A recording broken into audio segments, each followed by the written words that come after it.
Alright, so last time we left off, we were trying to generate an image for the queen piece in Glyph Gambit, and it turned out kind of strange. I think the issue was that we were using a chat thread where we'd already generated other logos and assets, so the image pulled in a bunch of unintended context. To fix that, I started a fresh chat, shared only the reference image of the Goblin King enemy piece, and asked it to generate a clean, transparent PNG.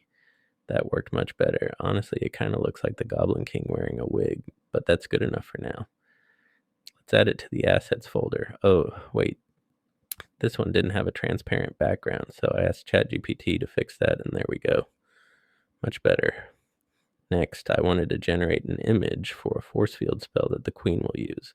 While that was generating, I prompted Codex to add the actual spell logic to the game. The idea was simple. The queen casts a force field using a forcefield.png image that briefly appears, and all adjacent pieces gain a force field for 2 moves. While active, those pieces should show a white or brightened visual effect using Godot's native systems. Alright, the new queen image is in. There are still some weird artifact lines, so we'll clean that up later, but let's test the spell. Nothing. No cast. Back to Codex. I asked it to check game debug.log for silent errors. It turns out the spell wasn't being selected at all due to conditional logic, so it tried to fix that by treating it as a support spell. Unfortunately, that broke enemy movement entirely. So I scanned the logs myself, told Codex that enemies weren't moving, and let it investigate the AI system state. It claimed to fix the issue and added more debug logging. Still broken, more logs, more fixes.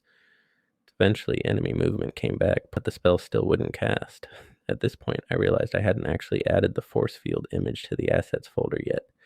Even without it, I should have seen a brightness effect on affected pieces, but I added the image anyway just to be sure. And wow, the force field image was awful. It somehow merged the Queen Goblin and the spell into one cursed monstrosity.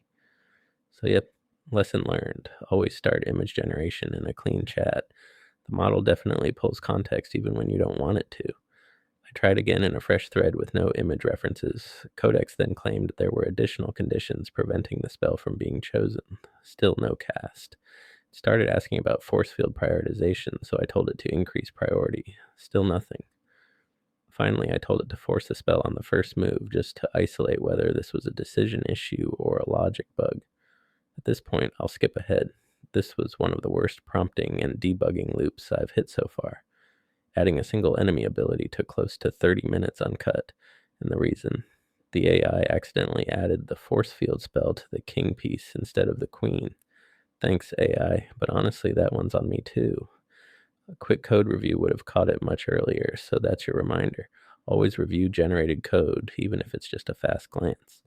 Once that was fixed, the spell finally worked. I just asked it to make the visual effect more pronounced, and now it's very clear when the force field is active. So overall, this was a painful addition for what should have been a simple mechanic. But even with the hiccups, I still think this workflow is much faster than writing everything manually. With LLMs, you're operating at a higher level, more like a design negotiation than traditional programming. Next video, I'll clean up that queen image properly and start adding different types of spawning chests to the game. Thanks for watching, and I'll see you in the next one.